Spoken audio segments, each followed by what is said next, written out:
Welcome to our world. It is for everyone. Topic: how to prepare a question paper. Hi, this is Preethi Susarla. Here's a very important topic. Uh, Teachers feel that how they have to write or how they have to make a child to write the question papers. Answering question paper is very easy, or dividing the question paper is very easy once when you understand the concept of the lesson and the division of students. Let us go with the division of students. Every class will have four category of children: average, below average, good and excellent. Here, below average and average students will come to one side and good and excellent students will come to the other side. Keeping these people into view, let us divide the question paper. It is not that divide the question paper means in the sense for each category writing one sort of question paper, but every question paper will have these four categories. Let us see. If we take a question paper of 15 questions, in that 15 questions, some 4 to 5 questions will be there where without thinking we can write it. Means there isn't any necessary to think and write. The very moment you take the question paper, you feel that these questions are easy for me, I can write it. Right, this is one set.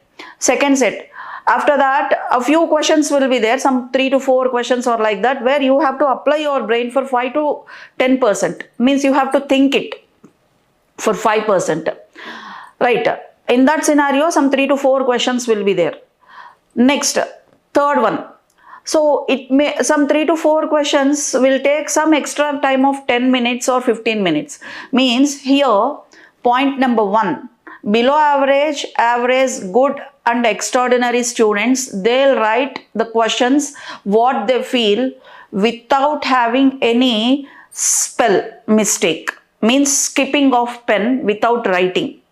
So point number 1, teach the subject with feeling so that every student can write it without stopping of pen. Means a student should not go for rote learning method. Number 1 point. Even below average and average students will write. Now coming to second category of thing, 5 to 10% of thinking, in the sense where every student understands the topic. Feeling is different from understanding. If they feel it, no need to think. If they just understand, they have to think at least for 5 minutes. Then they'll apply the question and they'll write it. This one, average students, good and extraordinary students can write it. Below average, obviously it may take some time. Now coming to the third set, where 10 to 15 minutes of time will take to think. Here, this in the sense, it is not a bit of understanding without having any feeling. Means here we can imagine that it is the question where they rote learn it. Rote learn in the sense, just mug up. So for here they have to think it so that they can get it. Or else the question should be the same what they read in the book. Then only they can write the answer.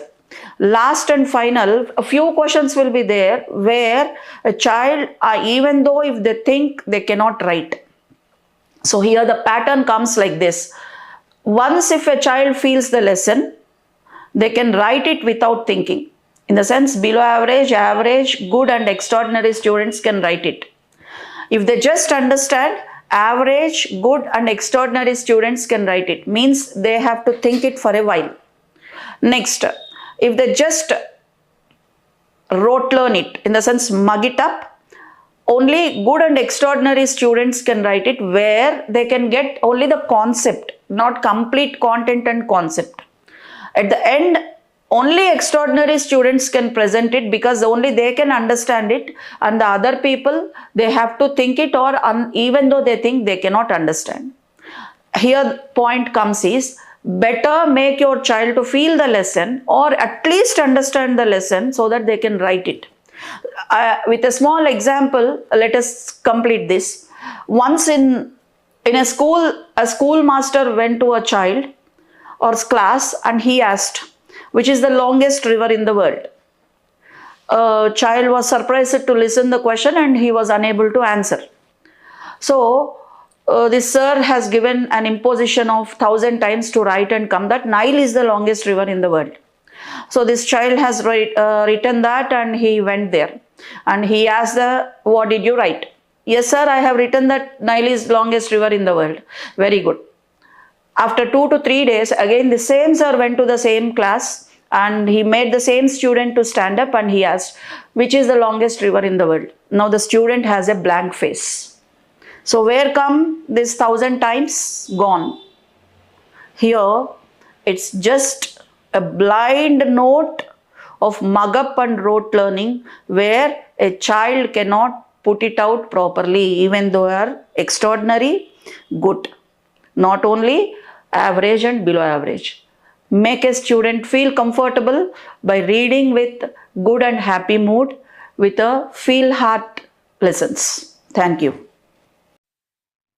ఈ video కనుక మీకు నచ్చినట్టయితే like చేయండి, share చేయండి, subscribe చేయండి, పక్కనే ఉన్న గంట సింబల్ యాక్టివేట్